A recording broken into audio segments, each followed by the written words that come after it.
Pronto, deu certo.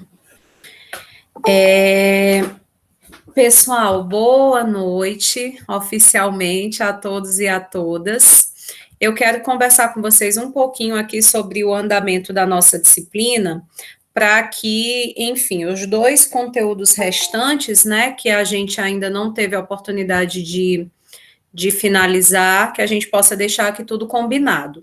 Então, seguinte, eu deixei um vídeo para vocês na semana passada, né, com o conteúdo que deveria ter sido ministrado, né, naquela semana que eu não conseguia entrar ao vivo com vocês. Semana passada, pessoal, eu deixei o vídeo na sexta-feira. Eu não sei se por conta dessa coisa toda do TCC, eu imagino que estejam todos vocês bem atribulados, mas eu vi que pouquíssima gente conseguiu assistir o vídeo. Então, eu vou pedir aqui gentilmente, né, que vocês arrumem aí um tempinho, em algum momento, para assistir, porque é conteúdo novo, né, é conteúdo que vai compor a nossa AV2. Como na aula de hoje, né, daqui a pouquinho a gente vai ter a palestra... desculpa, tá? Tinha pergunta aqui no chat e eu não vi. Lucas, o tema da palestra de hoje é urbanismo, né, desenvolvimento urbano aqui no Cariri. Inclusive, eu vi que o professor Diego Coelho já está na sala. Boa noite, Diego. Estou aqui só reforçando alguns recadinhos, alguns avisos com a turma, e aí já faço uma apresentação tua, tá bom? A gente inicia já, só um minutinho. E aí, gente, eu gostaria, então, de pedir para vocês que assistam a essa aula da semana passada, ficou gravada, né, o link está disponível lá no Unileão Digital, então, por favor, é conteúdo novo. Nossa aula de hoje, o tempo provavelmente será todo utilizado para esse momento aqui da palestra, né, que a gente vai conversar, vai discutir, vai debater. Então, o conteúdo, né, que a gente também veria, para que não corra o risco de repente, a gente não ter tempo, eu vou deixar também uma aula gravada, uma aula extra para vocês, vou deixar o vídeo amanhã. Como eu sei que todos vocês são muito ocupados, estão aí envolvidos com TCC, colação de grau, etc e tal, eu não estou deixando vídeos longos, gente. Eu acho que o da semana passada são 20 minutos, e eu faço da mesma forma, né, esse vídeo extra que eu estou deixando amanhã, só para ter a tranquilidade e a certeza de que a gente vai conseguir ver todos os conteúdos até a data de AV2.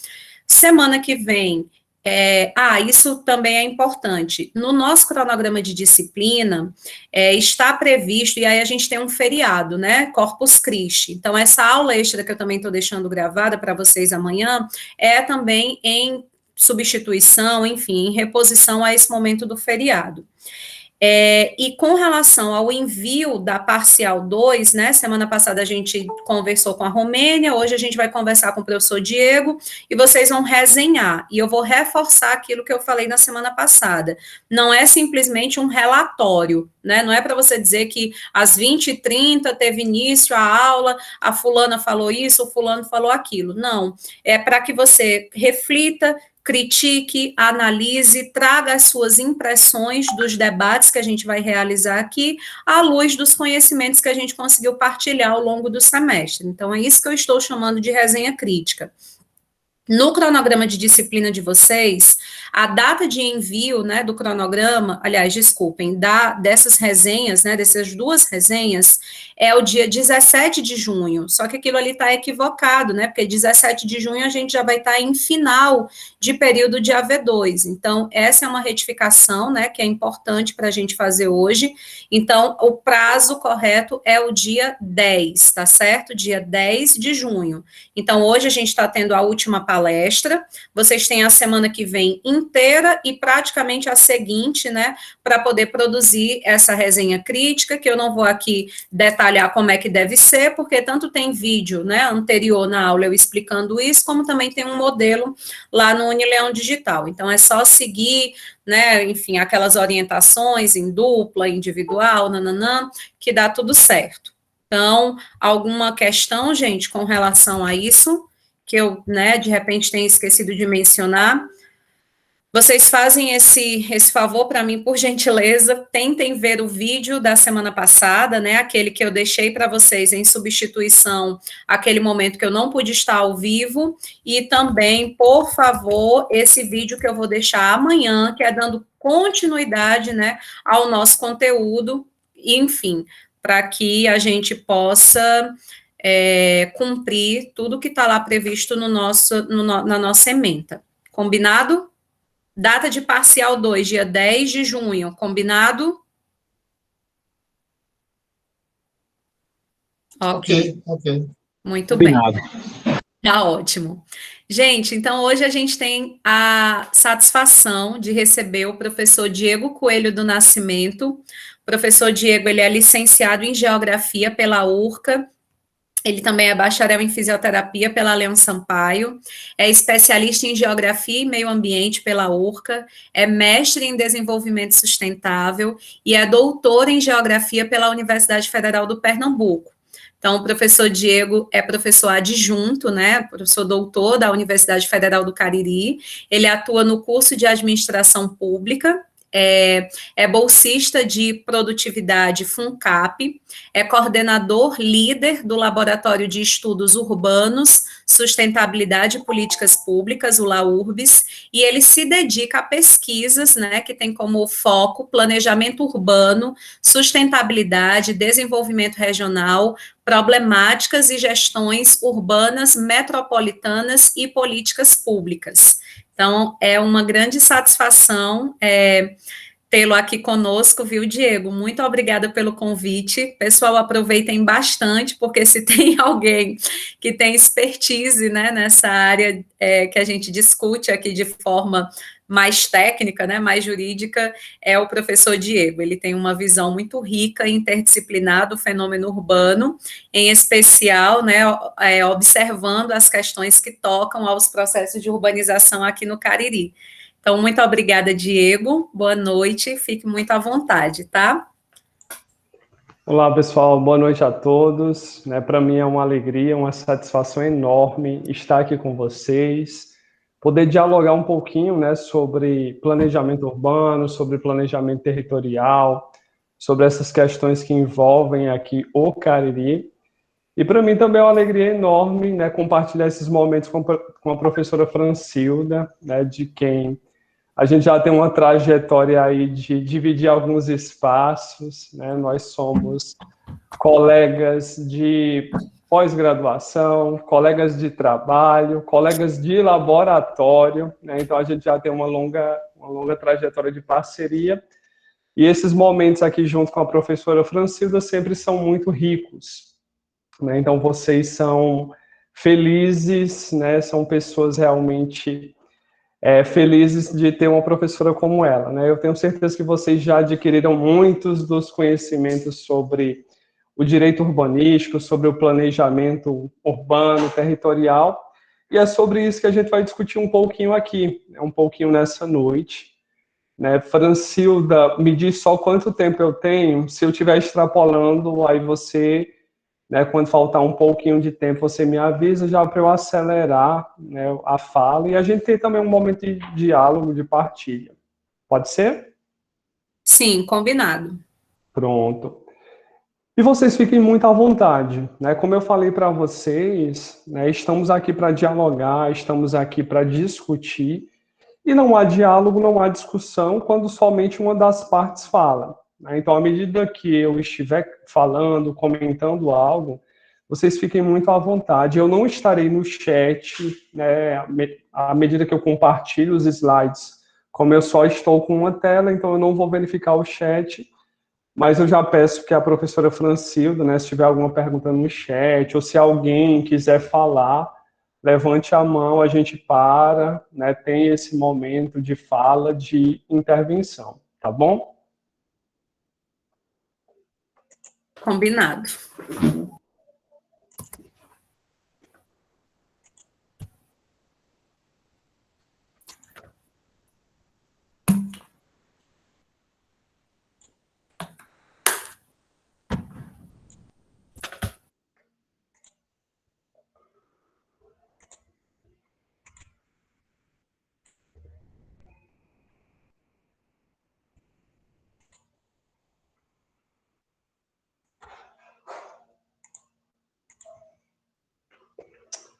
Pessoal, vocês conseguem visualizar?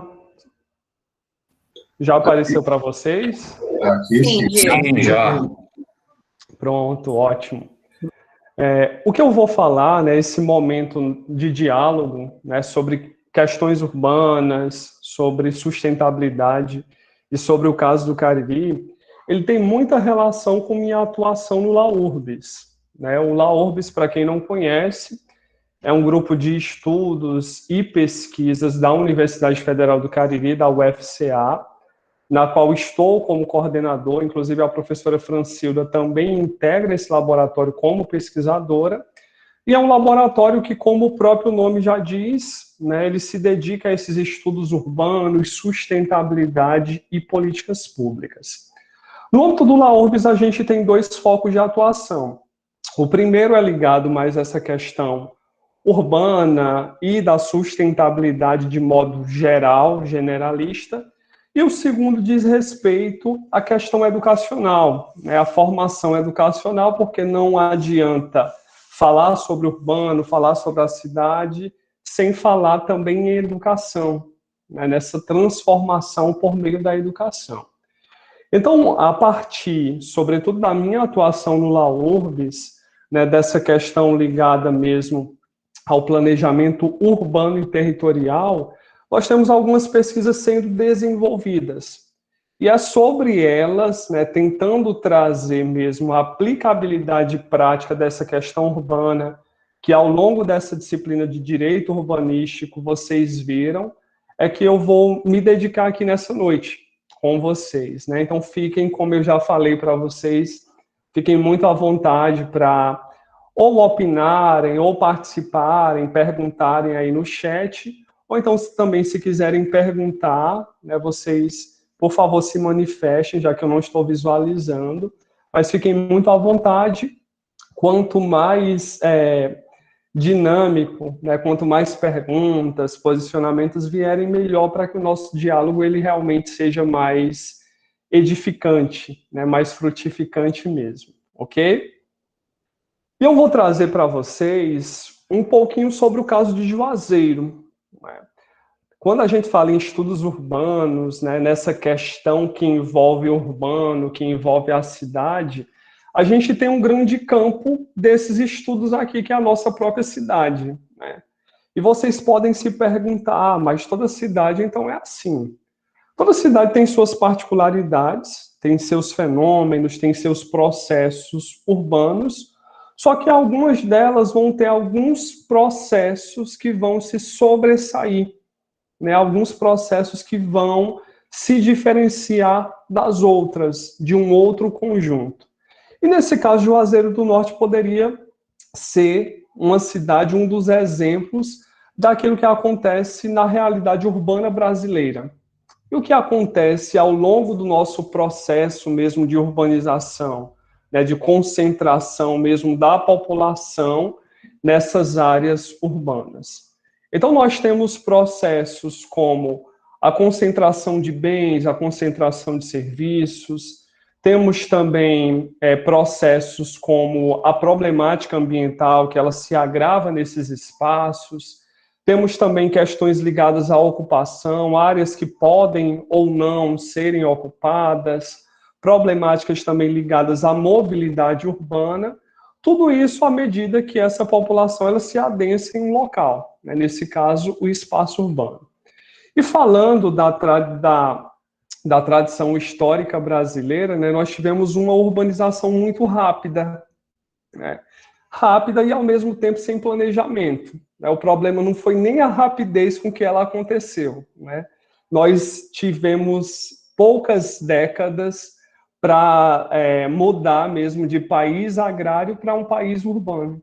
Só que isso aconteceu sem o devido planejamento. E à medida que você coloca muita gente em um espaço sem planejar aquele espaço, então pode ter certeza que você terá um conjunto de problemáticas oriundo daquilo. Caso você tivesse planejado, o tempo para fazer aquilo tivesse sido outro, então esses problemas eles até poderiam acontecer, só que não na mesma intensidade.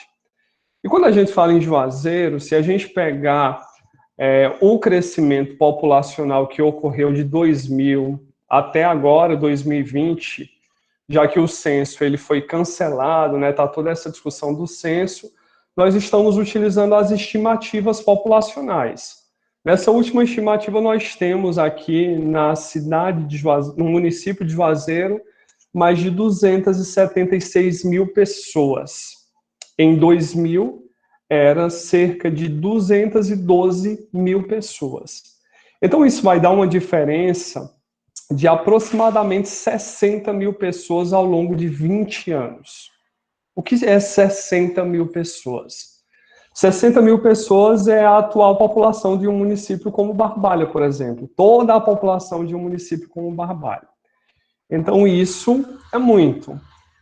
E isso é ainda maior quando a gente está falando de um município com uma pequena área territorial. Então, é muita gente para uma pequena área territorial, então isso vai dar uma densidade demográfica muito elevada. Nós somos uma das maiores densidades demográficas do Ceará, mais de 1.000 pessoas por quilômetro quadrado. Né? Só para vocês terem uma ideia, né, a densidade demográfica do Brasil, a depender, né, mas a global, ela gira em torno de uns 25 pessoas por quilômetro quadrado, só para que vocês tenham um padrão. E a maior parte desses 276 mil pessoas que vivem aqui residem nessa zona urbana. Né? Então, a partir só desses detalhes que eu estou citando para vocês, a gente já tem aí alguns apontamentos para a importância do planejamento urbano e territorial em um município como Juazeiro. Né? E a gente pode também argumentar que a cidade, além desse crescimento demográfico, ela vivencia um crescimento econômico, né? Então, de 2000 para 2018, né, nós saímos de um PIB de 440 milhões para um PIB de quase 5 bilhões em 2018, que é o dado mais recente que nós temos, né?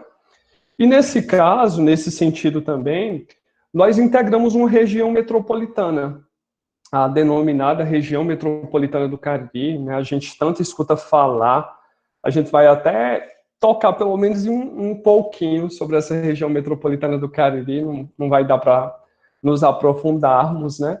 Mas isso também é outro fenômeno que precisa ser considerado, o fenômeno da metropolização. Então, quando nós temos um município que ele integra uma região metropolitana, e se ele for conurbado, ou seja, se houver a união das manchas urbanas entre municípios próximos, como é o caso de Crato, Juazeiro do Norte e Barbalha, algumas políticas e algumas problemáticas elas vão diferir.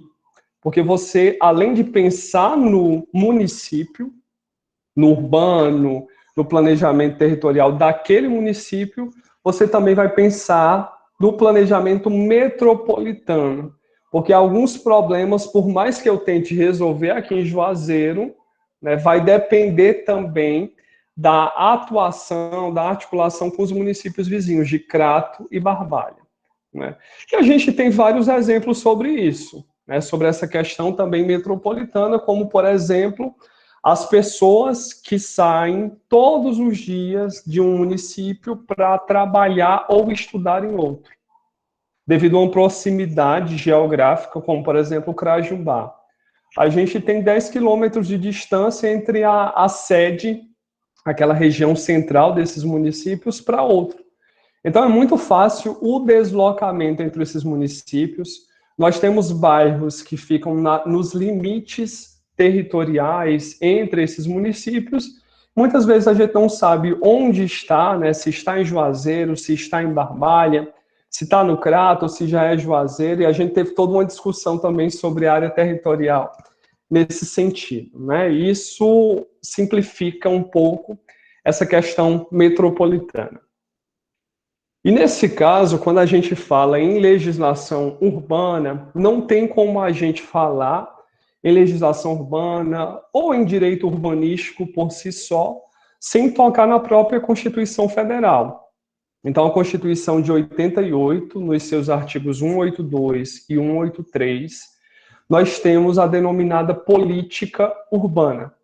E essa política urbana, ela vai direcionar, né, essa organização, essa estruturação, como os municípios vão fazer, precisam fazer para se adequar, né, para terem efetivamente uma política urbana, um planejamento nesse sentido. E esses dois artigos, né, por mais simples que possam parecer, são apenas dois que se referem à política urbana. Mas eles foram frutos de uma luta, né, de uma luta muito grande que levou muito tempo até ser concretizada. Né? Nós sabemos que a Constituição de 88, ela concedeu mesmo maior participação popular, por isso que é chamada de Constituição Cidadã ou participativa, né? E esses artigos da política urbana brasileira, eles foram conseguidos mesmo por meio de muitas lutas, sobretudo do movimento nacional pela reforma urbana, né? Que lutaram, reivindicaram para que nessa nova Constituição nós tivemos algo que direcionasse a isso. Porque já naquela época, as cidades, né, o crescimento das cidades era muito elevado, nós já éramos um país urbano e precisávamos mesmo de instrumentos que pudessem orientar esse crescimento e esse desenvolvimento.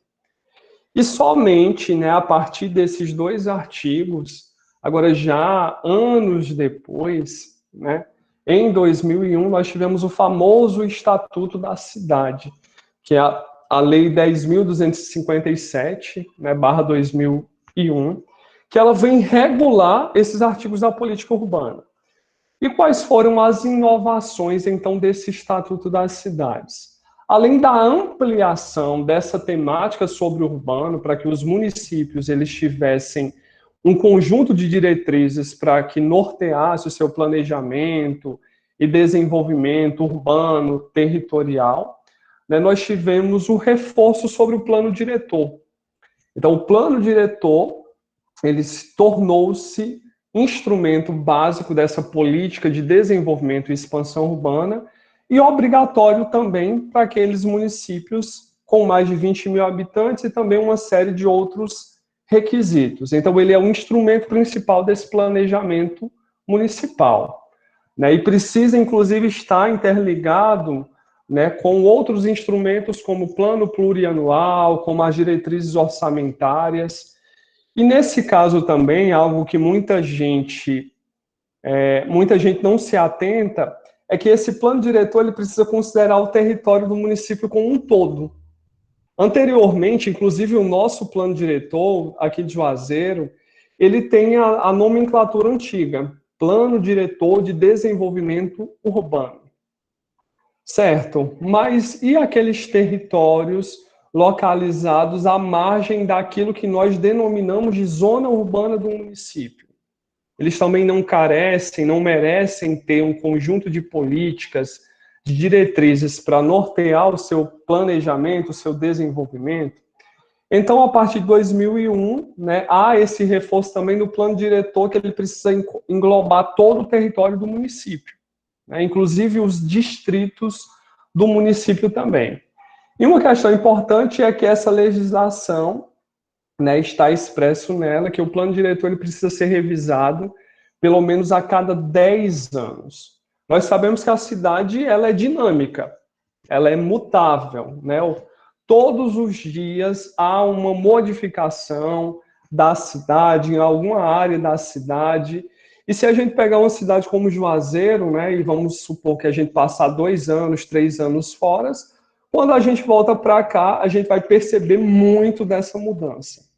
Então, imaginem um município como Juazeiro, né, na qual a gente tem essa obrigatoriedade do plano por diferentes quesitos.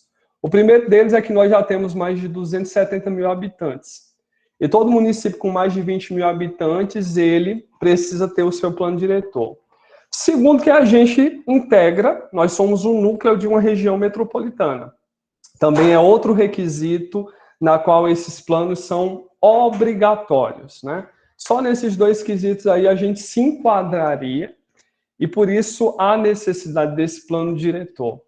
E vocês podem dizer, mas nós temos sim um plano diretor.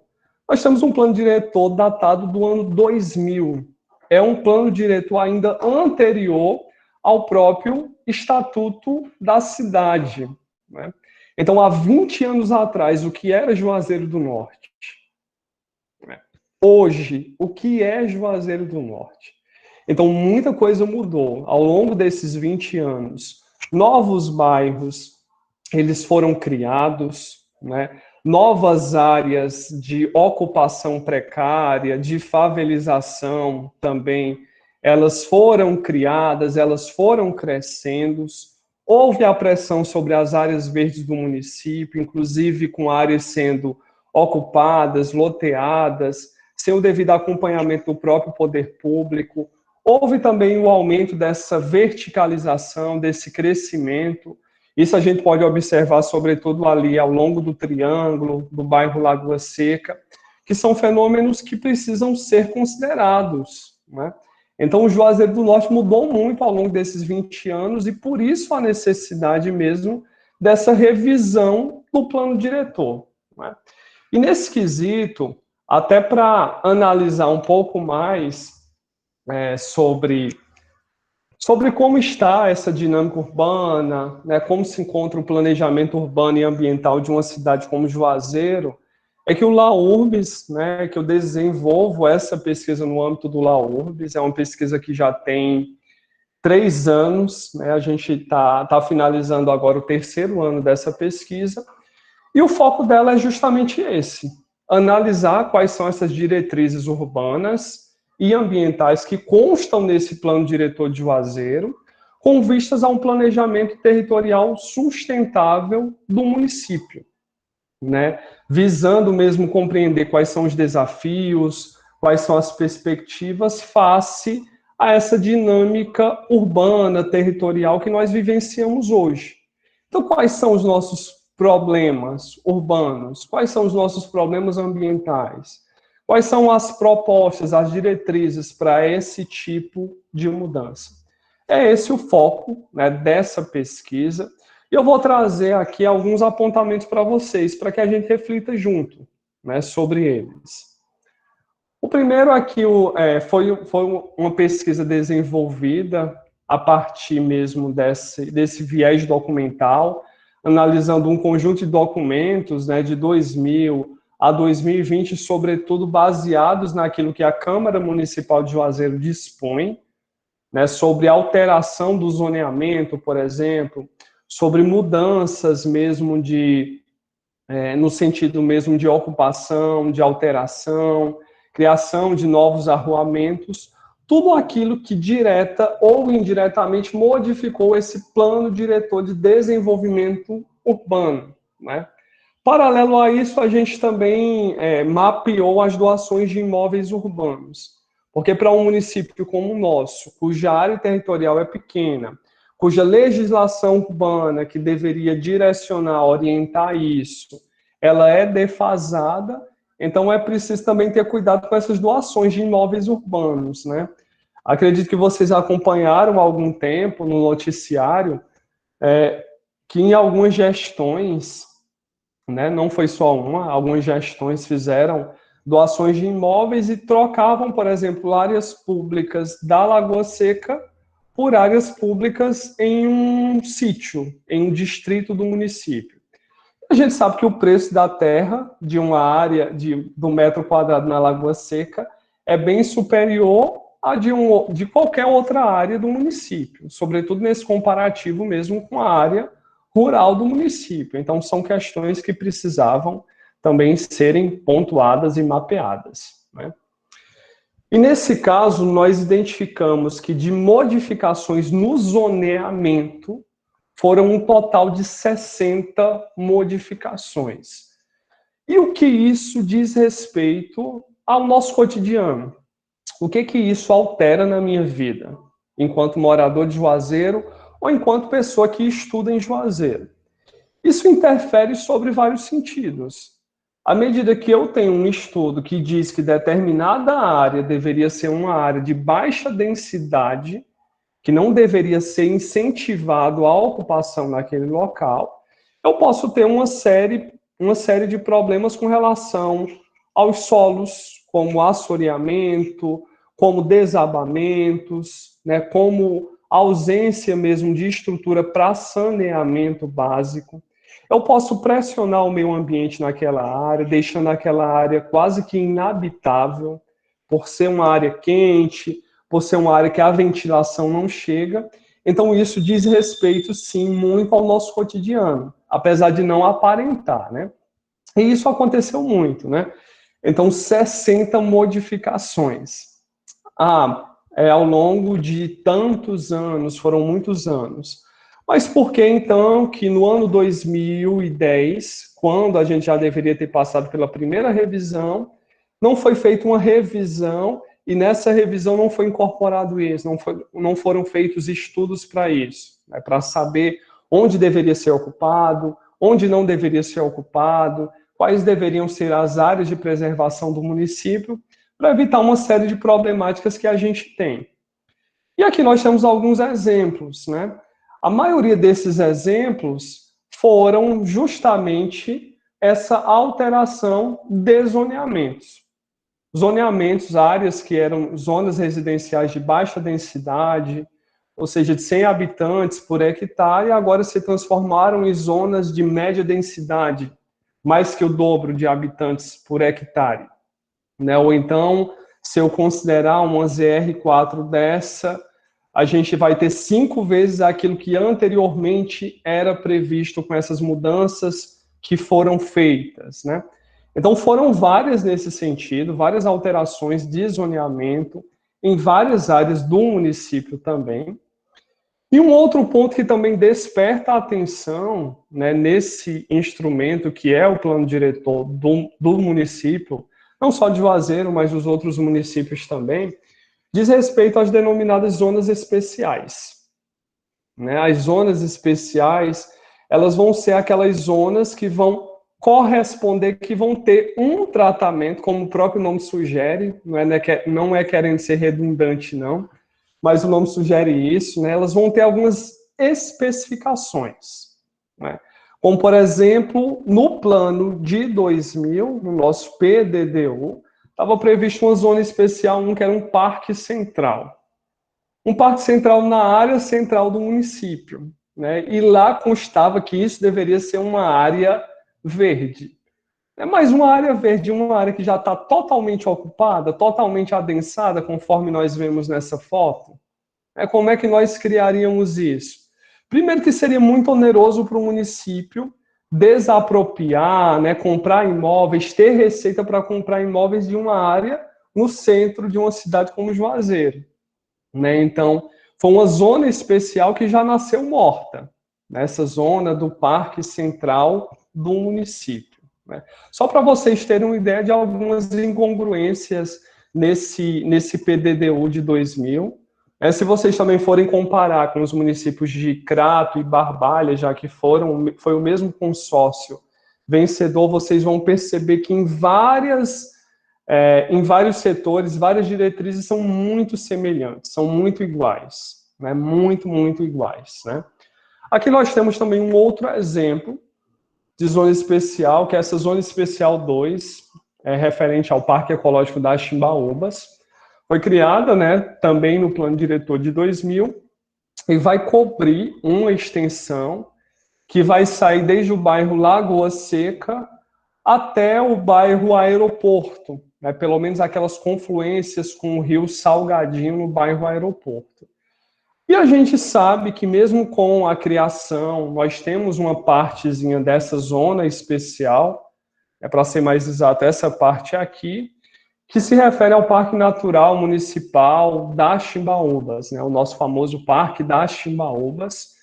Só que o restante mesmo dessa área, ele nunca foi preservado, né? Nunca houve um cuidado muito grande com relação a isso. Tanto que em várias outras áreas da cidade, áreas que deveriam ser a continuidade desse parque ecológico, a gente vai ter uma ocupação que simplesmente vamos ter vários arruamentos, né? Como, por exemplo, aqui nessa região, próximo ali à rua Rui Barbosa, aqui nessa outra região, próximo a Domingos Sávios, né? Vão ser áreas que vão ser ocupadas E o restante do parque, né, ele continua. Aliás, até mesmo essa parte que se refere ao Parque das Timbaúbas, ele está em total descaso quase que por completo, né? Toda gestão, a gente tem a mesma notícia, que vão revitalizar o Parque das Timbaúbas, só que, infelizmente, essa revitalização ela precisa ser maior, ela precisa ser mais integrada, e é preciso compreender a importância dessa área verde, que é a maior área verde do município, né? E ela vai ter uma série de funções. Ela vai ter uma função ecológica, ela vai ter uma função ambiental. A maior parte dos poços artesianos que abastecem o município de água estão nessa área do Parque das Timbaúbas. Então, a preservação dela, a conservação dela se faz necessário, e o plano diretor, né, o direito urbanístico em si, ele pode ser um grande aliado nisso, né, para que essa área ela não seja ainda mais pressionada do que ela já está. Porque senão a gente vai ter realmente vários problemas. Inclusive, saiu uma pesquisa recente que Juazeiro é uma daquelas cidades que mais tem risco de estresse hídrico. E se a gente for pensar mesmo nisso, nessa questão do estresse hídrico, para quem é morador do município e quem mora nessas regiões mais distantes do centro romeiro do município, já vivencia um pouco dessa falta de água, sobretudo em tempos de romaria. Se é setembro, se é novembro, os períodos de maior fluxo de romeiros no município, nós temos bairros que ficam 4 dias, 5 dias sem água, né? Então, isso também é fruto da ausência de um planejamento integrado, né? Porque o fenômeno da romaria não é algo novo como a pandemia, né? Que todo mundo está se adaptando, está tendo que modificar-se, né? Que se adaptar, por exemplo, a gente poderia estar aí no auditório da Leão, mas nós estamos aqui, eu na minha casa, cada um de vocês nas suas, dialogando sobre a cidade. Ou poderíamos estar fazendo uma pesquisa, uma aula de campo mesmo no município, né? Mas o fenômeno da romaria é um fenômeno que a gente tem desde o momento da instituição, né, do denominado milagre da hóstia do município. Então já dava assim para as gestões ao longo do tempo terem se organizados para isso e saber que em determinados períodos o fluxo de pessoas vai aumentar e, consequentemente, também precisa ter reservas mesmo para o abastecimento, que garantam o abastecimento de toda essa população. E agora também nós tivemos, ao longo dessas 60 modificações de zoneamento, várias modificações que alteraram, inclusive, essa zona especial. Nós temos, inclusive, dentro de uma dessa zona especial do Parque das Timbaúbas, uma zona comercial e de serviços, né, que seria essa zona 3 aqui, que deveria ser ainda a área do Parque das Timbaúbas, mas é uma área muito próxima à Lagoa Seca, que está se valorizando. Nós temos uma outra zona especial, que é essa zona especial 5, a 6, que já é uma zona residencial também dentro dessa área que deveria ser o Parque das Timbaúbas. Ou seja, a gente tem aí a especulação imobiliária invadindo aquele espaço que deveria ser de interesse público, né? E a gente precisa começar a entender que, por mais que a gente esteja cuidando dos negócios, mas a gente precisa também entender que algumas questões são muito caras à coletividade, ao todo. E por mais que a gente não perceba os impactos agora, mas em 5 anos, em 10 anos, a gente vai perceber sim os impactos. A gente vai ter uma cidade mais quente, a gente vai ter maior dificuldade de buscar os recursos hídricos mesmo para o abastecimento dessa população, a gente vai ter maiores dificuldades relacionadas à mobilidade, e tudo isso precisa ser muito pensado, né? Qualquer alteração ligada ao zoneamento, qualquer alteração ligada ao direito urbanístico em si. Uma outra área, né, que seria um exemplo disso, seria essa zona especial 3, que se refere ao Parque do Rio Salgadinho, mas foi uma zona que nunca saiu do papel, a gente não tem efetivo essa zona, diferente do Parque das Timbaúbas, que pelo menos uma parte dele realmente foi delimitada para um parque ecológico, aí nós não temos, né? Nós só tivemos a criação da Zona 3, inclusive é uma zona de expansão urbana, né? Alguns loteamentos, inclusive, foi um loteamento bem nessa região aqui, né? Bem nessa região, e a gente já tem uma série de outros aqui também nessa região. Vou passar, porque eu tenho certeza que eu já extrapolei meu tempo. A zona especial também, a área de preservação da Serra do Catolé-Horto, que também a gente sabe que não tem nenhum controle da ocupação, né? Anteriormente, quando a gente subia ao Horto na Semana Santa, por exemplo, a gente só tinha aquela rua do Horto, mas agora se transformou mesmo em um bairro do Horto. Temos loteamentos na encosta, loteamentos em uma área que, por exemplo, a gente só tem uma via de subida, uma via de deslocamento, que seria essa rua do Horto.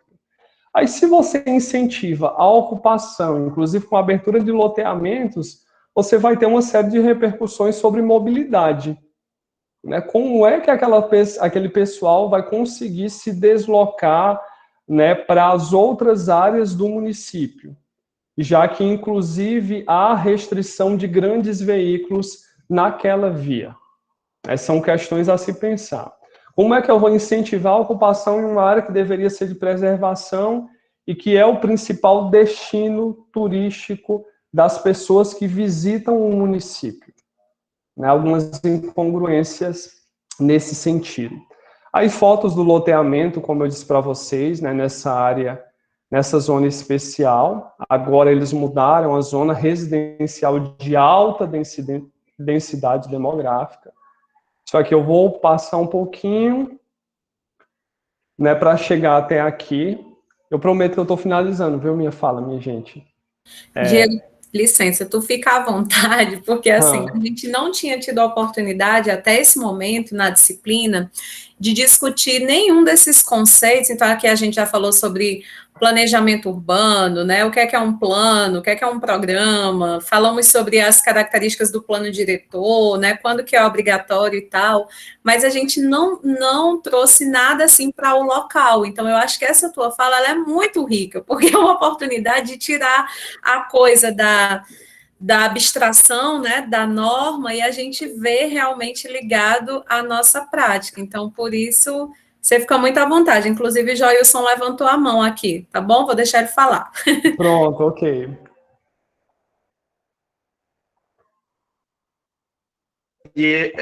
Agora estão me ouvindo? Estou te escutando, Joilson. Pronto, boa noite a todos. Professor Diego, saudações, que é amigo de infância, que você recorda. Recordo demais. Queria fazer uma pergunta assim, com relação à questão do censo do IBGE, que como esse ano não teve, a gente sabe que ele impacta muito na questão da tomada de decisões para políticas públicas, levantamento de dados acerca de crescimento demográfico, populacional e demais estudos. Eu queria saber os impactos da ausência do censo demográfico do IBGE para as futuras políticas públicas e urbanísticas. Deu para entender? Eu fui muito rápido. Muito bom te rever, Joilson. Fazia um tempinho, né, que a gente não se via. Ei, cara, muito tempo, saudade. Não dá te dar um abraço, mas fica para depois da pandemia, né? Fica sim, combinado. Mas uma ótima pergunta, excelente pergunta do Joilson, né? Qual o impacto, né, que a não realização do censo causaria mesmo para essa discussão sobre o urbano, né? Então, pessoal, o censo, ele vai nos trazer um conjunto de indicadores, né, de percentuais sobre políticas diversas, né, indicadores diversos, indicadores que vão desde o urbano, passando pelo social, passando pelo econômico. E quando a gente fala de indicadores urbanos, né, de crescimento demográfico, de população, por exemplo, né, de saneamento básico, né, porque ele também fornece informações sobre isso. Então, os municípios em si eles vão ficar muito vulneráveis. Então, eles não vão saber, por exemplo, se aquele município, se o crescimento populacional daquele município ele se manteve.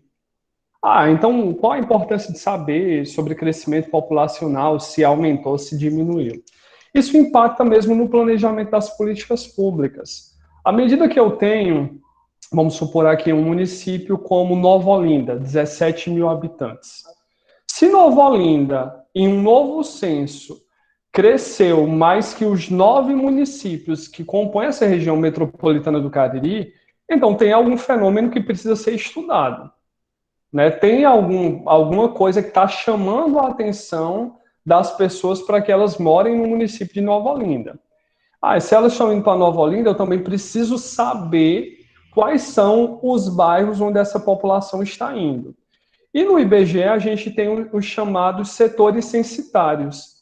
Inclusive, se eu quero pegar dados específicos sobre a população de um bairro, para saber, por exemplo, que em Juazeiro o bairro mais populoso é o João Cabral, até para pensar em políticas públicas para aquela população, eu posso recorrer ao censo demográfico.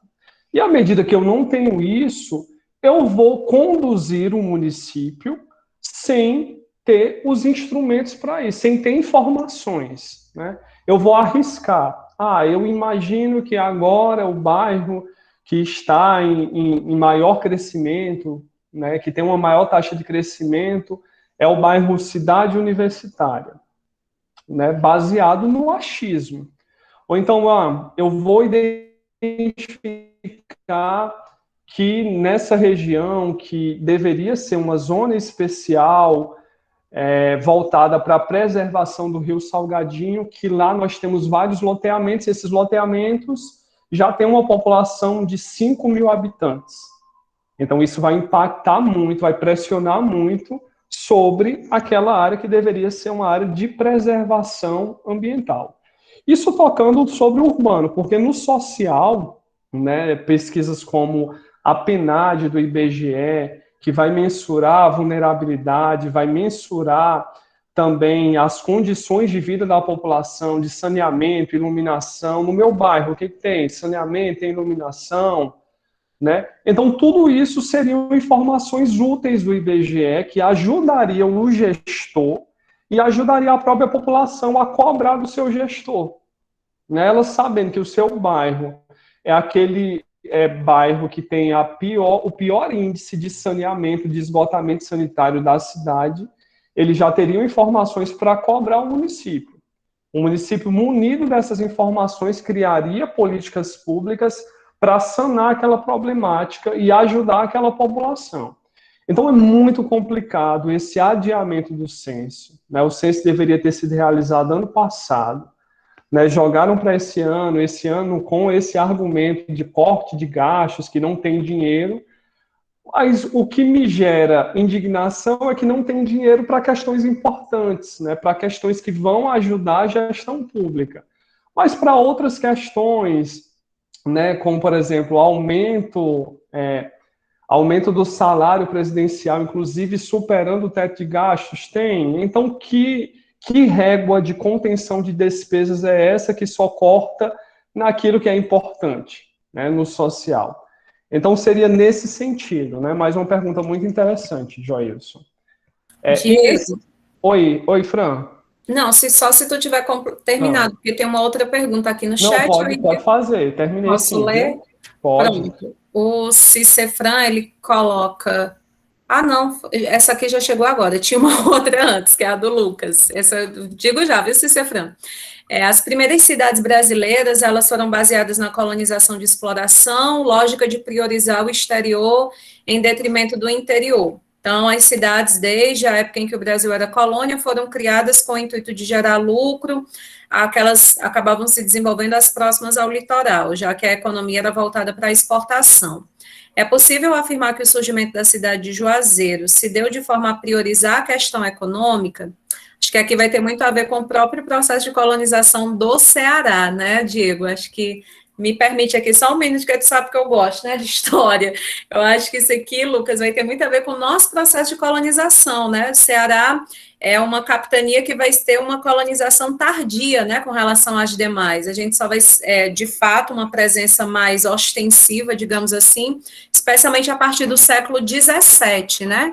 E não vai ficar também tão ligada ao litoral. Muitos historiadores, e aí, inclusive, o meu orientador do doutorado, que, né, historiador, ele pesquisa exatamente sobre essa questão, ele levanta muito a importância do sertão, né, porque foi uma relação de retroalimentação. De fato, no litoral havia essa questão da exportação, mas nos sertões se produzia aquilo que era a subsistência, né, a criação do gado, a produção do couro, as charqueadas, isso, inclusive, enviado para o litoral e permitindo esse intercâmbio, né? Então, e no caso específico aí da cidade de Juazeiro, aí vai ter toda a questão, né, da nossa principal figura, que se é santo ou não, eu não sei, mas que vai determinar de forma, assim, muito profunda a vocação, né, aquele lema que a cidade tem ou tinha, que eu não lembro mais, né, que oração e trabalho. Terra de oração e trabalho. Né, é a cara dessa cidade, né, desse antigo território cratense que se emancipa com uma missão aí muito voltada para essa questão. Enfim, o Diego, ele com certeza vai ter muito mais para contribuir, mas só para a gente aproveitar, Diego, e aí tu acha ruim se a gente já responder as duas? Não, acho Pronto, não. então eu vou te dizendo logo a do Cicefran. Professor, boa noite. Brilhantes colocações sobre o crescimento desordenado de Juazeiro. Qual seria, no meu pensar, a solução para essa problemática? Pois há décadas que Juazeiro sofre com esse problema sem nenhuma providência por parte dos gestores, e na atual gestão não se vê nada nesse sentido. Será que falta vontade política para implantar um plano diretor que vislumbre corrigir alguns desses vários problemas, ou não há mais condição de fazer isso? E aí eu vou deixar tu responder essas duas para poder ler uma que chegou agora, tá bom? Pronto, combinado. Bom, sobre a primeira pergunta, né, sobre nossa formação, né, como a cidade de Juazeiro ela se formou, a professora Francilda, ela já respondeu brilhantemente, né? Eu não responderia de outra forma, né? Eu só complementaria mesmo essa questão, né? Sobretudo desse lema, terra de oração e trabalho. A gente sabe que a cidade, desde o início, desde a sua formação, né? Como foi que a cidade se formou, né? Nesse processo de ocupação, de povoamento.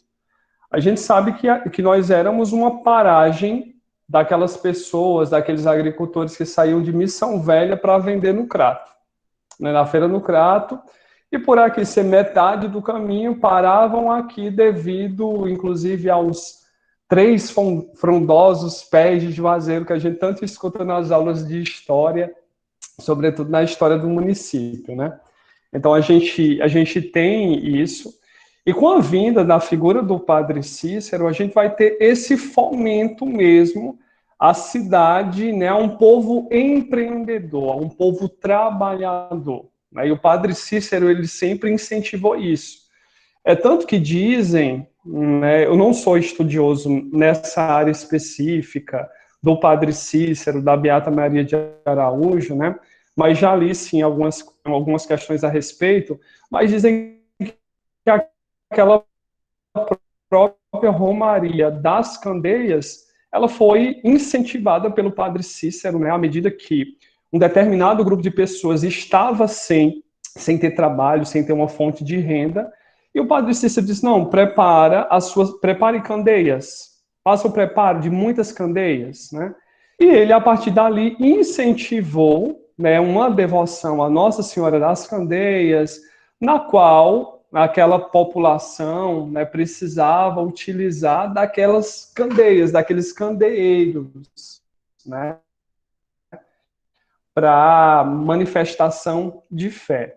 Né, e era o que ele sempre falava, né, em cada sala um altar e em cada quintal uma oficina. Né, então, sempre ligado mesmo a esse empreendedorismo. E a cidade hoje ela vive disso, ela vive do setor de serviços e comércio. Nós não somos uma cidade industrial. E isso é o que acontece em todo o Brasil. A maioria das cidades, elas detêm suas fontes de renda mesmo no setor de comércio e serviços. Aqui em Juazeiro seria realmente a maior parte do PIB, agora eu não sei precisar quanto seria para vocês, mas estaria ligado a esse setor de comércio e serviços.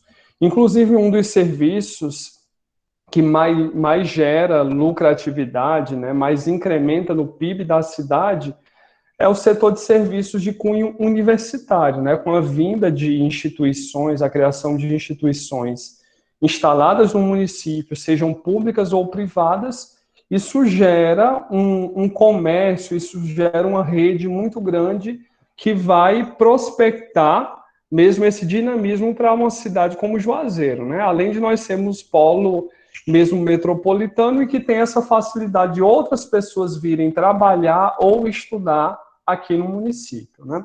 Sobre essa segunda pergunta, né, o que falta para a gente ter uma atualização no plano diretor, né, se faltou decisão política, se é muito tarde para aquilo, pelo menos foi isso que eu entendi da pergunta, né?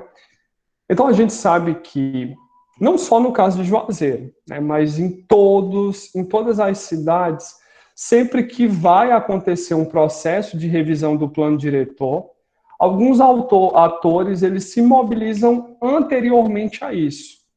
Então tem muitos conflitos de interesses, porque à medida que eu tenho uma alteração de um zoneamento desse, vamos supor que eu seja um grande loteador, proprietário de terras aí em um desses bairros, né? Então, o meu interesse é que não que altere-se a zona, a delimitação do perímetro urbano para que eu consiga lotear aquilo e vender sem maiores problemas, né? Ou então, à medida que eu tenho um grande lote lá naquela região ali próximo ao shopping, o meu desejo não é construir agora, né? Eu quero simplesmente deixar lá que aquela terra, aquele pedaço de terra vai se valorizar. E a gente sabe que pedaço de terra ali se valoriza mesmo, né?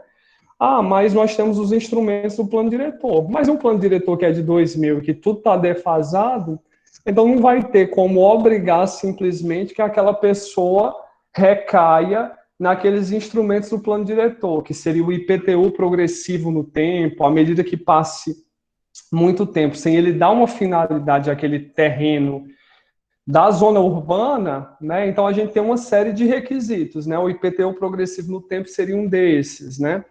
Ah, não consegui. Então pode recair até mesmo na desapropriação, né? Com o interesse da coletividade. Então são questões que envolvem múltiplos interesses. E muitas vezes o interesse público ele fica de lado em detrimento desses interesses privados ou corporativistas. Então isso emperra muito tanto a revisão de planos diretores quanto a implementação dos seus instrumentos, que tem municípios que têm planos diretores super atualizados, só que eles não conseguem implementar tudo aquilo, né? Porque esbarra-se mesmo nessa discussão, nesses interesses. Aqui em Juazeiro, a gente já teve algumas tentativas, né, de revisão do plano. A primeira delas aconteceu em 2012, ainda no governo do Manuel Santana, né? Inclusive, algumas audiências foram realizadas, só que o processo ele não foi para frente. Depois disso, a gente já teve, no mínimo, acho que 3 gestores, só que também não se avançou nesse sentido.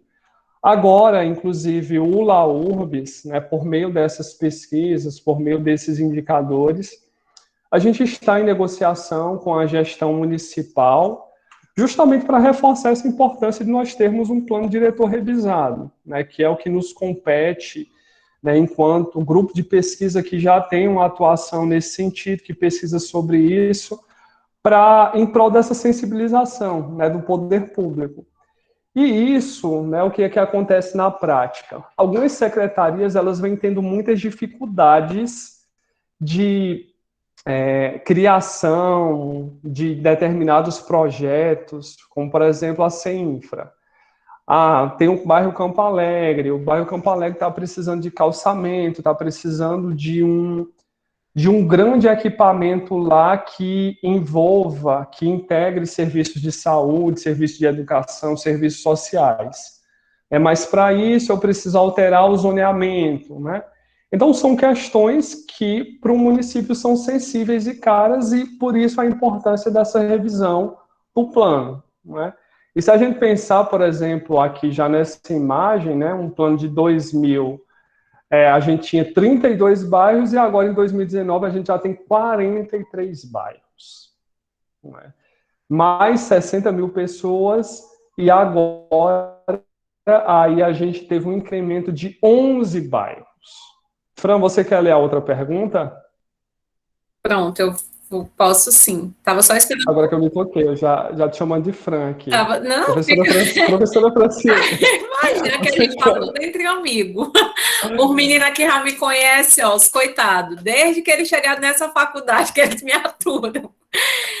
Diego, agora uma coisa, antes de ler aqui a pergunta do André, é muito engraçado, né? Minha mãe, 82 anos, então ela conta, tô falando essa história de Juazeiro ser um lugar que era de passagem, né? Ela conta que quando vinha de trem, quando ia de trem para Mauriti, quando ia de trem para o Cedro, aí diz que o povo morria de vergonha de dizer que ia descer em Juazeiro, porque Ave Maria, Juazeiro, mesmo o povo que descia do Juazeiro, quando alguém perguntava, para onde é que você vai? Para o Crato, porque ir para o Crato era chique, né? E aí toda vez hoje, com mal de Alzheimer, mas isso não saiu da memória dela, toda vez que ela chega aqui em Juazeiro, que ela vê os prédios, então ela fica... Mas, menino, e o povo tinha vergonha de descer no Juazeiro. E hoje o Juazeiro... Para você ver como a dinâmica muda, né? Quando tu falou que é na cidade de passagem, eu só lembrei dela.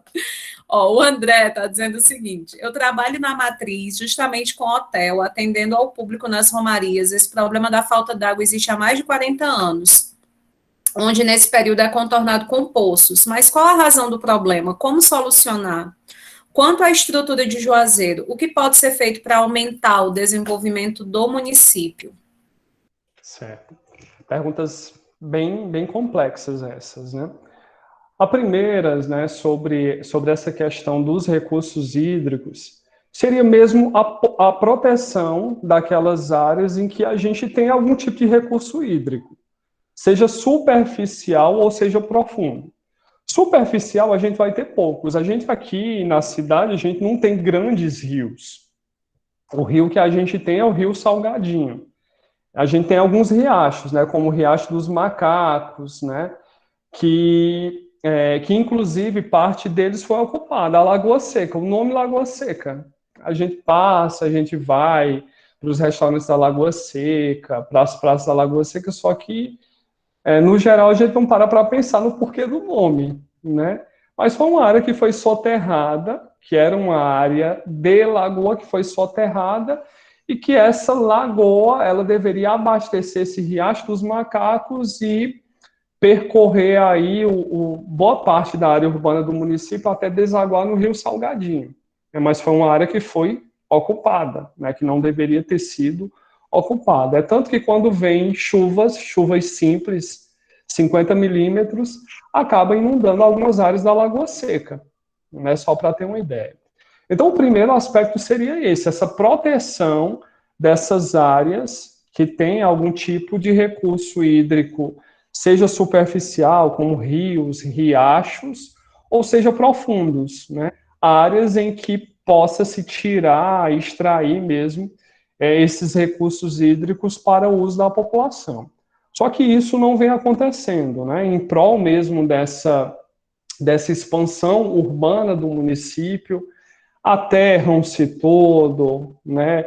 Constroem-se em áreas que não é para construir. E quando eu falo isso, eu não estou falando da população pobre, não, viu? Que a gente tem muitas vezes, essa inclinação a imaginar que, quem ocupa, quem invade é pobre, quem constrói onde não é para construir é pobre. Não, não é apenas o pobre, né?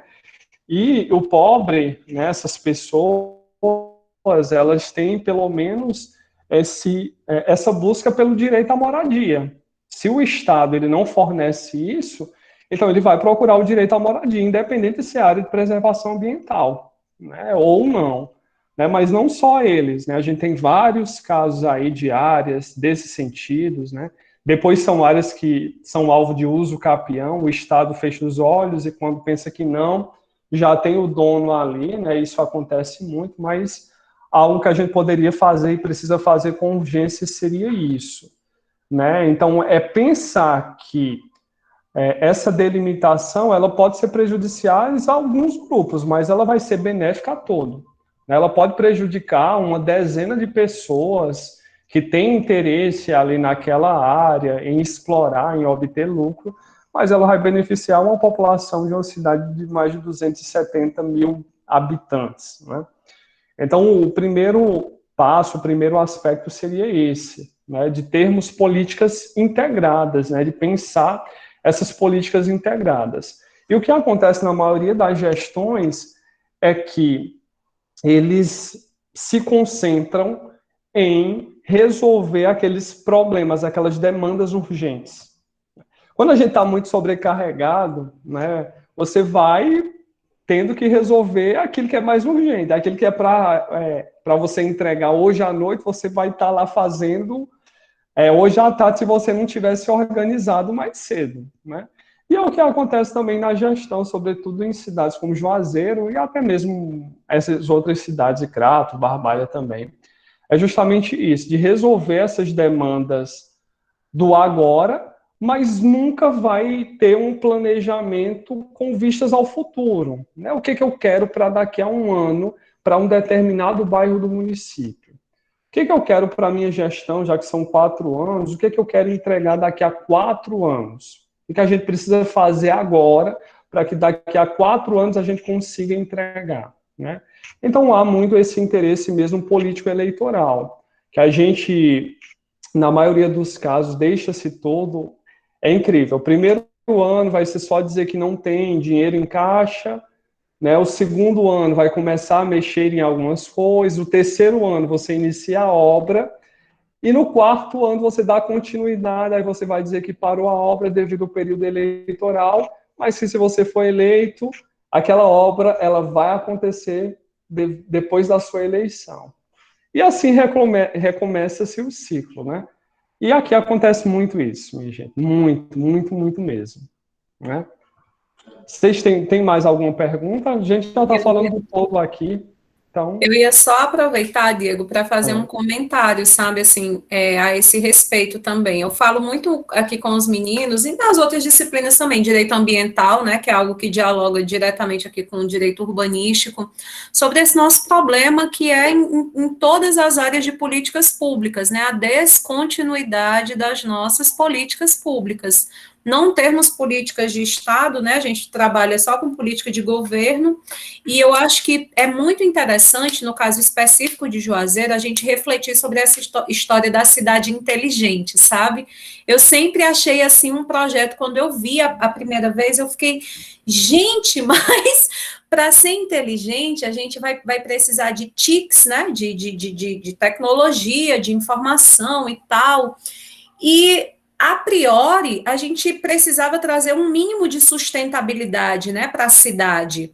O que se vê, pelo menos, e como sempre, né, são ideias importadas, são ideias alienígenas, do estrangeiro, que tem que, né, a gente tem que seguir o padrão estadunidense e europeu de desenvolvimento, e aí a cidade tem que ser inteligente, beleza, mas um pressuposto para essa cidade inteligente é que ela seja sustentável. O Estatuto da Cidade nos traz, né, é logo o inciso 1º, né, do artigo 2º, está logo ali na cara, a obrigatoriedade, um princípio, uma diretriz basilar de que as cidades brasileiras sejam sustentáveis, mas a gente não conseguiu implementar essa sustentabilidade aqui em Juazeiro, né, e aí a sensação que eu tinha quando eu vi o projeto é que a gente estava passando, assim, o carro na frente dos bois, né, enfim... falamos em inteligência sem nem sequer antes discutir e pensar nas estratégias para a implementação da sustentabilidade, tanto que agora o que é que a gente está assistindo, né? Uma espécie de uma volta atrás nessa ideia, né? Não, a gente falou em cidade inteligente, mas a gente observa agora que não é viável, né? O município vem voltando atrás. Então, assim, como você colocou muito bem, quando a gente está com a corda no pescoço, né? Quando a gente está sobrecarregado, então a gente precisa ir apagando incêndio, vai fazendo o que dá.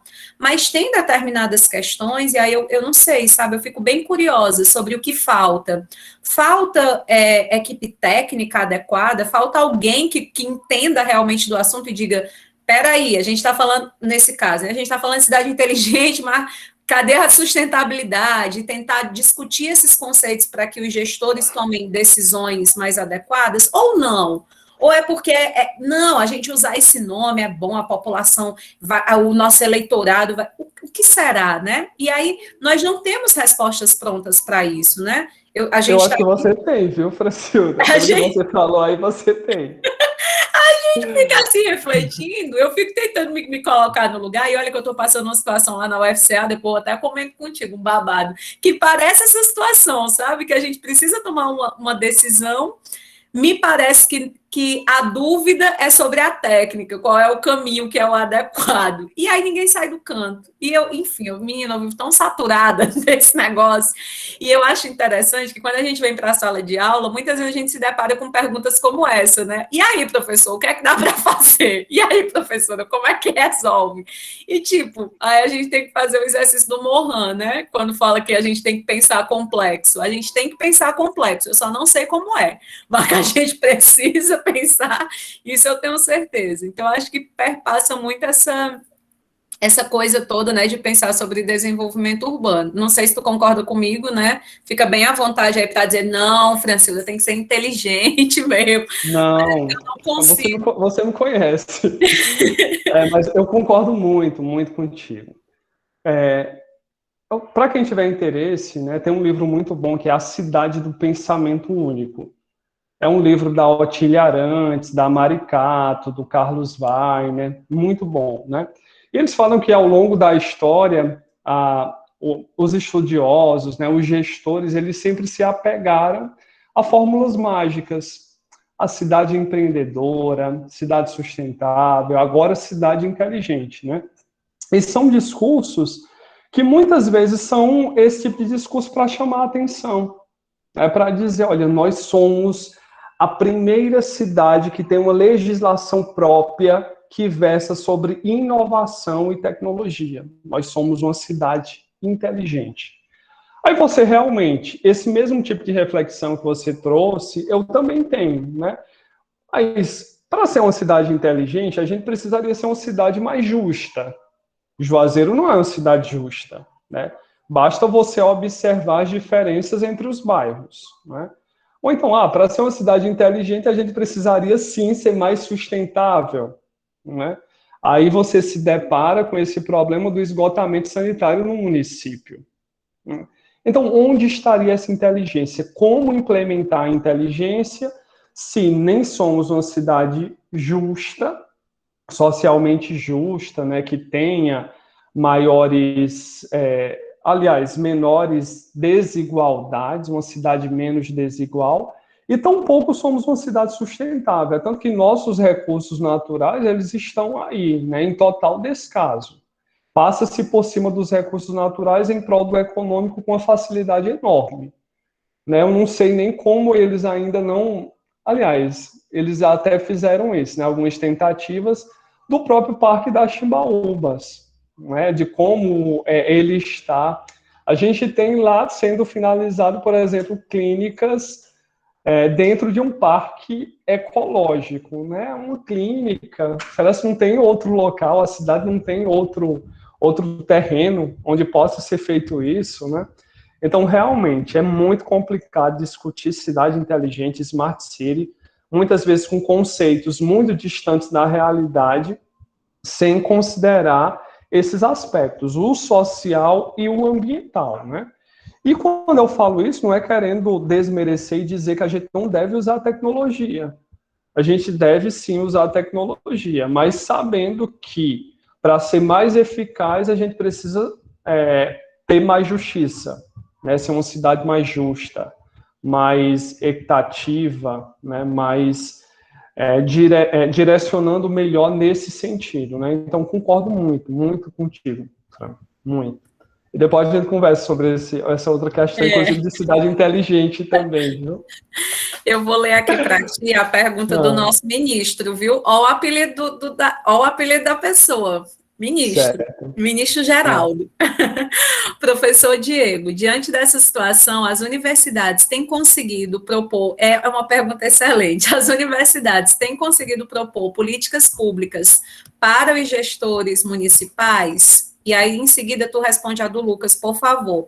Quais as principais reflexões a respeito da pandemia e a questão da sustentabilidade e urbanismo? Certo.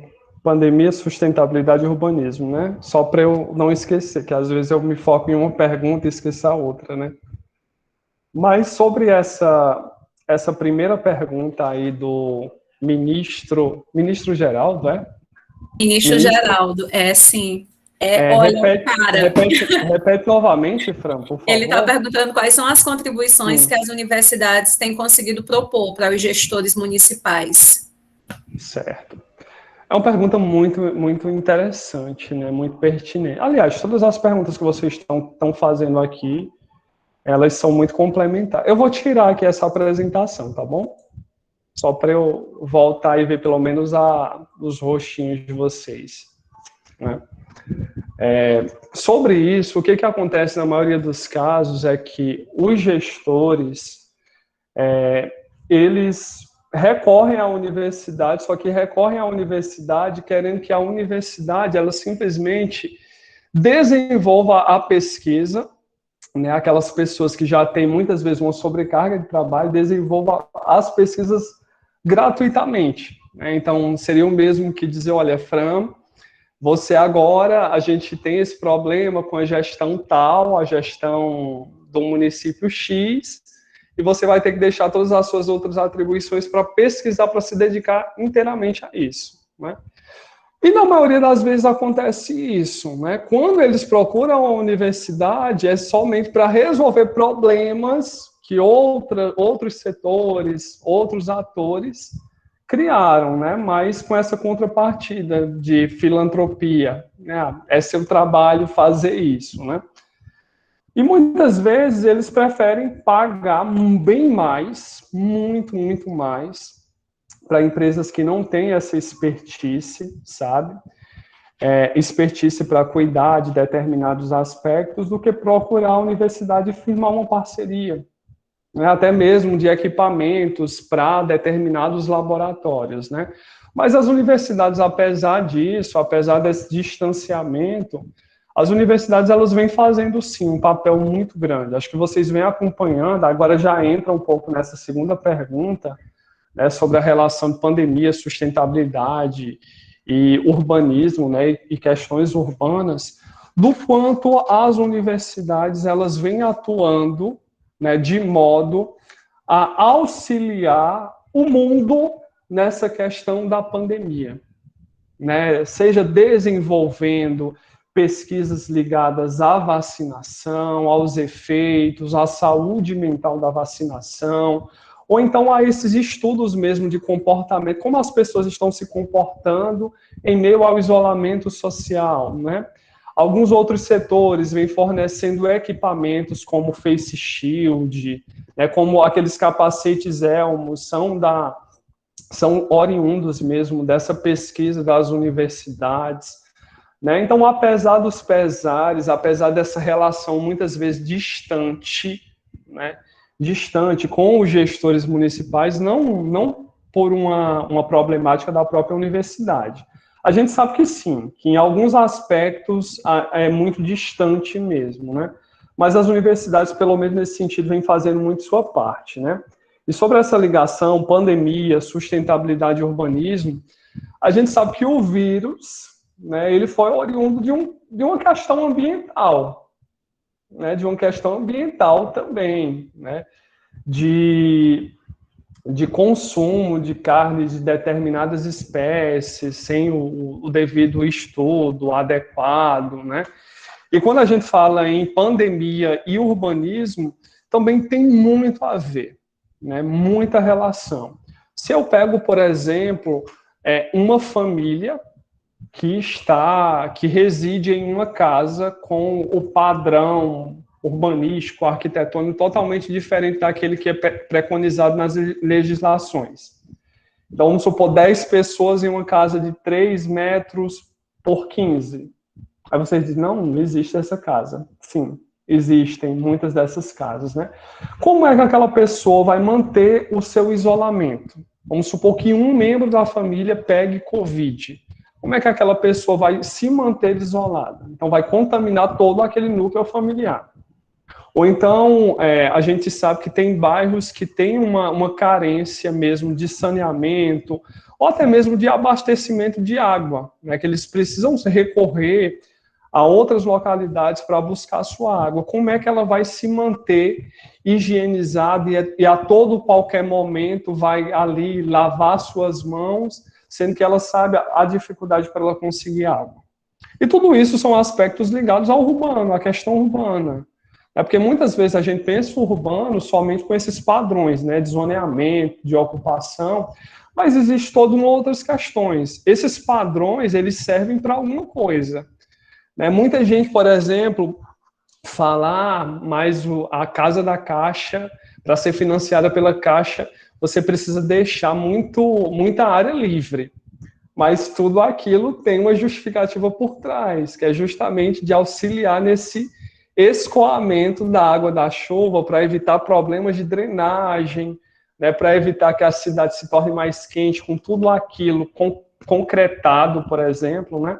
Então são questões, mas nem todo mundo consegue seguir isso, né? E caberia o Estado fornecer esses equipamentos, seja por meio do direito, por meio dos instrumentos urbanísticos, por meio de assessorias das universidades, né, de projetos dessa natureza, mas infelizmente não acontece, sobretudo com o desmonte de políticas públicas que a gente vem vivenciando de 2016 para cá, é que a realidade ela se complicou muito, muito, muito mesmo.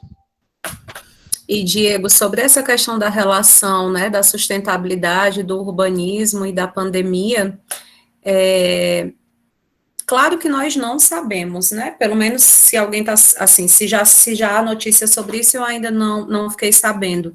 Mas, assim, embora a gente não tenha uma certeza da origem do vírus, né? Existe a ideia de não, foi criado em laboratório, não, é fruto de dessa questão, né? De desequilíbrio ecológico. O fato é que nós que estudamos sustentabilidade há algum tempo, nós estamos sendo alertados, né, sobre a possibilidade de grandes impactos ambientais que colocam em risco a própria permanência da nossa espécie no planeta há algum tempo, né? Não era para a gente ter recebido essa pandemia, tanto que, sim, honestamente falando, claro, né, que o tempo todo eu fico assim, meu Deus, né, poxa, eu estou passando por isso, eu estou vivenciando isso, mas é muito eu não sei nem explicar isso, assim, num aspecto de subjetividade mesmo, mas assim, do ponto de vista objetivo, técnico, científico, não sei qual seria a expressão adequada, para mim é meio que natural, no sentido de consequência, porque já tem muito tempo que ambientalistas, cientistas de renome, de prestígio internacional, nos alertam, né, para graves possibilidades, e a urbanização, né, essa urbanização sem planejamento, essa urbanização que cria essas cidades do capital, né, em que o sujeito humano não interessa sim o lucro, o capital em si, ela é apontada como uma das principais razões, né, para que essas questões de desequilíbrios ambientais, elas permaneçam acontecendo. Tem um cara, acho que é alguma coisa Vidal, não sei se é John Vidal, uma coisa assim, eu estava lendo um dia desses, ele pesquisa, né, sobre essa questão dos desequilíbrios, dos desastres ecológicos, e ele dizendo, olha, se a gente continuar nesse nível de degradação do planeta que a gente está vivenciando os últimos 50 anos, a gente pode se preparar para a continuidade desses processos pandêmicos e em grau cada vez mais elevado, né, a nível de peste negra, era o exemplo que ele dava lá fico toda arrepiada, nossa senhora, oh meu Deus do céu, bichinho, para que eu fui ter um menino, oh meu Deus, eu fico doida, mas enfim, ele vai estar errado, tomara que tenha sido mesmo, criado dentro de um laboratório, caiu, é menos pior do que se de fato a gente está cavando a nossa própria sepultura, né, com decisões politicamente ambientalmente, socialmente injustas, economicamente inviáveis, e a gente não está fazendo outra coisa que não pagar pelo preço das nossas consequências, né? Sabedoria evangélica, de estar colhendo o que a gente está plantando. E aí somos todos nós, porque ninguém está impune nessa responsabilidade, né? Eu tenho certeza que todos nós aqui temos algum comportamento não correto com relação a essa questão de garantia de um equilíbrio sistêmico, de relações sociais mais humanitárias, enfim. Mas eu acho que dentro dessa, né, já que o colega colocou esse tripé aí, eu acho que vale muito a pena a gente se voltar para essas reflexões, né, enquanto há tempo. Tem até um documentário bem legal, viu, gente, se vocês, eu não sei se eu já falei aqui, o Seremos História, né, o Leonardo DiCaprio produziu aí, não sei se tem 2 anos ou 3, e basicamente ele trata, né, sobre essa questão, inclusive tratando sobre a urbanização, né, como um dos gatilhos, um dos principais problemas aí que vão poder gerar consequências catastróficas, né, segundo o que ele traz no material, tá no YouTube, inclusive. Eu acho, Diego, que por agora não temos mais perguntas. O povo dessa sala é assim, de ministro para cima. São tão eficientes que eu coloquei aqui o link do livro. Eu não sabia que tinha em PDF o livro da Maricato, né, que tu acabou de indicar. Eu tenho ele aqui, mas enfim, a gente não tem nem como emprestar a ninguém, né, sem se ver. Pois Lucas já botou aqui o link do livro em PDF, então já dá para todo mundo ler, já está aqui no chat, que é eficiência alto nível. Gente, alguém quer colocar mais alguma coisa? Vamos aproveitar que a gente ainda tem 5 minutos.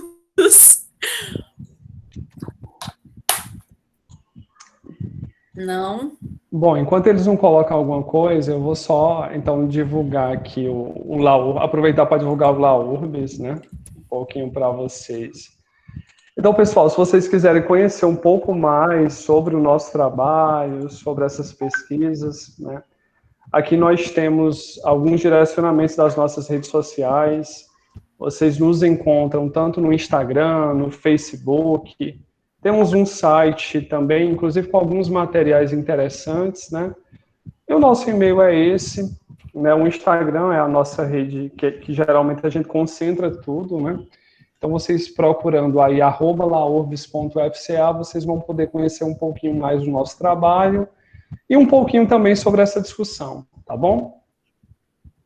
Se tem uma coisa que me orgulha, assim, demais, é dizer que faço parte do LAURBS, sabe, Diego? Eu acho que é uma imensa contribuição social, assim, que você teve a iniciativa, né, ao propor o grupo de trazer, assim, para a nossa cidade, para a nossa região, e eu sinto que o LAURBS vem crescendo e vem propondo cada vez iniciativas.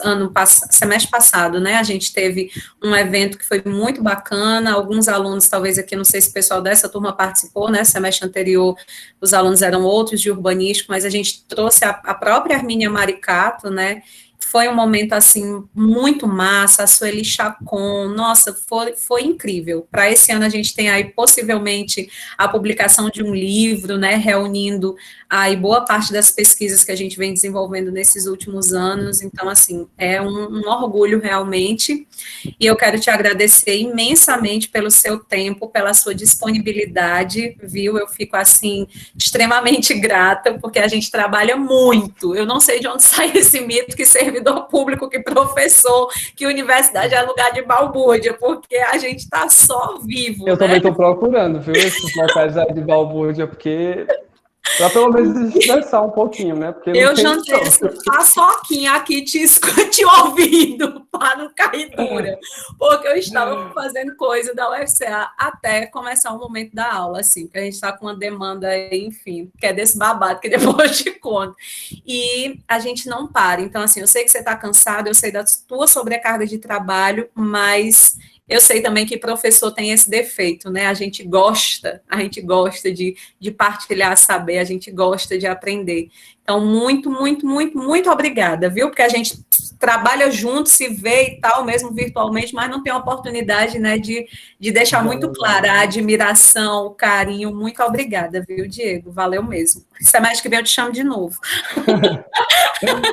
Bom, não, eu que agradeço novamente o convite, né, como eu falei para vocês, para mim é sempre uma alegria, né, partilhar, dividir esses momentos com a Francilda. A gente tem um pensamento muito convergente e complementar, e para mim é muito gratificante, né, estar aqui com vocês, discutindo com vocês, escutando vocês também, né, e essas perguntas que vocês fizeram é sinal que vocês estavam interessados na temática, que vocês conseguiram assimilar um pouquinho, tá bom? Então fica minha gratidão também ao convite. Obrigadão, Diego. Gente, eu vou fazer frequência, porque vocês sabem que com essa frequência eu vou emitir os certificados, tá certo? Então, Diego, se você quiser, né, descansar, tá liberado. Muito obrigada. Estou saindo nessa. Até mais, pessoal. A gente se Boa encontra por noite, aí. Professor, beijo. muito obrigado. Palestra excelente, viu? Muito obrigado por tudo aí. Aderbal, ei, Geraldo, vai me dizendo aí quem Estou botar o aqui, presente no professora. chat, por favor. Pronto, Aderbal já tá. Agamenildo, Ok. Presente, professor. Actoy, Alexandro, Presente, professora. Alzi, Amanda Ibe, Ana Beatriz, Presente. Azael, Presente, professora. Bruna Correia. Professora, eu coloquei o presente aqui, só que como não disseram, Amanda, viu? Tá, obrigada. Bruna, Carlos Kennedy, Carlos Caroline, Kennedy colocou no chat, viu? obrigada. Caroline, Presente. Cicefran, Presente. Cícera Paula, Cícero André, Colocou também no chat, viu? Cícera Paula e Cícero André? Não, Cícero André. Tá, Carlos Kennedy. obrigada. Cícero Henrique, Presente, professora. Cleidson, Daniel, Presente. Emanuela, Presente. Eugênia, Presente. Fábia Regina, Francisco Inácio, Geraldo, Pronto. Júlia, Éricles, Osana, Ian, Presente. Jaline, Jennifer, Presente. Jaline colocou também no chat, viu? obrigada. João Paulo, Joilson, João Paulo Machado também, viu? pronto, obrigada. Joilson, eu sei que tá. José Gomes, Presente, professora. Sou eu mesmo. Joia. José Gomes, Lindenberg, Também colocou aqui. Lisandra, Lorena, Lorena Pinheiro, professora, presente. Lucas, Presente, professora. Luiz, obrigada, viu, Lucas? Luiz Fernando, Nada. Luiz Fernando também colocou, viu? Marcelo Cleiton, Também. obrigada. Marcelo Cosmo, Presente. Maria Ila, Maria Eduarda, Maria Paula, Maria Inara, Matheus Leite, Matheus Pinheiro, Presente. Michele, Presente. Natália, Presente. Paulo Diego. Presente. Raul. Samilton. Presente, professor. Sara. Thaís. Presente, professora. Túlio. Presente, professora. Wagner. Pronto. Presente, professora, Opa, presente. Wagner, tá. Obrigada. Presente. Tirei. Ok, gente, boa noite, fiquem com Deus. Professora. Assista o vídeo. Oi. A Nayane Teixeira está dizendo que Osana também, viu? Osana, peraí, deixa eu tirar logo. Quem Hein? está informando é a Nayane Teixeira. Viu? Tá, obrigada, Geraldo. Osana, pronto, já tirei.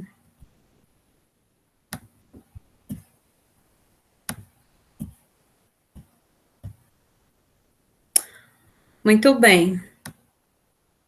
Boa noite, gente. Até a gravação amanhã. Um abraço. Boa noite, valeu. Boa noite. Obrigada, viu, Geraldo?